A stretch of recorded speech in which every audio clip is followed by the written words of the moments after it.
सुप्रभात बच्चों। हिंदी की कक्षा में आप सबों का भव्य अभिनंदन।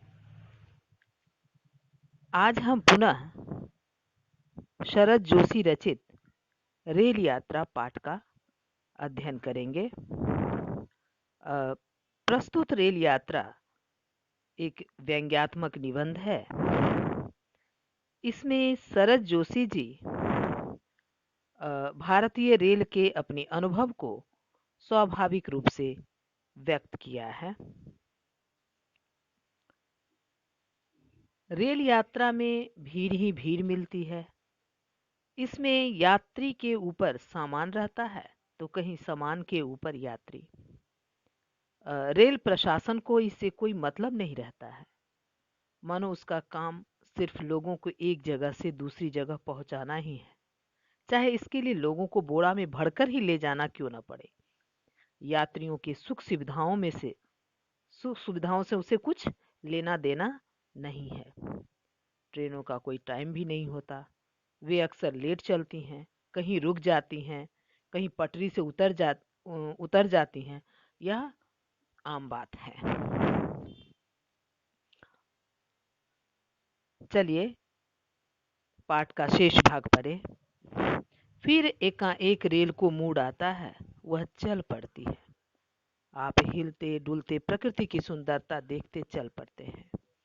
अचानक जो ट्रेन रुक जाती थी, वह भी मूड में आ जाती है और वह अचानक चल पड़ती है। तो आप चलने के क्रम में आप प्रकृति की सुंदरता देखिए। फिर कहीं वह छुप जाती है। एकाएक लगता है सारी रेल वीरान हो गई। मन करता है ना उतर जाए।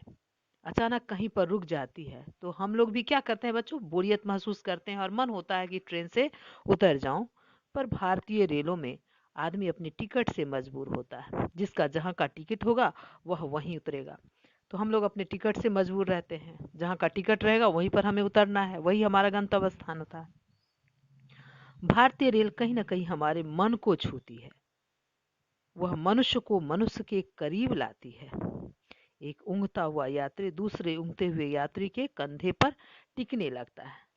देखिए यहाँ पर बच्चों कहा गया कि रेल पर चढ़ने के समय मुसीबत फजीहत के बाद जब रेल पर व्यक्ति चढ़ जाता है, रेल पटरी पर चलने लगती है, तो क्या होता है, एक मनुष्य बैठते हुए क्रम में एक मनुष्य दूसरे मनुष्य के ऊपर कंधे पर सर टिका करके ऊँघने लगता है।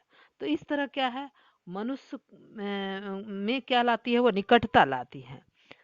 दूर दूर का यात्री जो हम लोग जानते भी नहीं हैं, लेकिन उस ट्रेन की इस बॉगी में बैठे हुए हम लोग लगता है कि कितना जन्म जन्मांतर का संबंध रहता है। आधी रात को ऊपर की बर्थ पर लेटा यात्री नीचे की बर्थ पर लेटे यात्री से पूछता है, यह कौन सा स्टेशन है। तबीयत होती है कि कहूँ अबे चुपचाप सो, क्यों डिस्टर्ब करता है, मगर नहीं, वह भारतीय रेल का यात्री है और भारत भूमि पर यात्रा कर रहा है। वह जानना चाहता है कि इस समय एक भारतीय रेल ने कहां तक प्रगति कर ली है।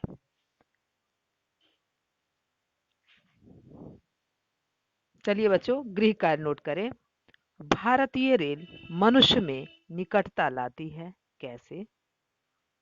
दूसरा प्रश्न, लेखक ने चलती रेल में यात्री के जीवित बैठने को उपलब्धि कहकर क्या व्यंग किया है?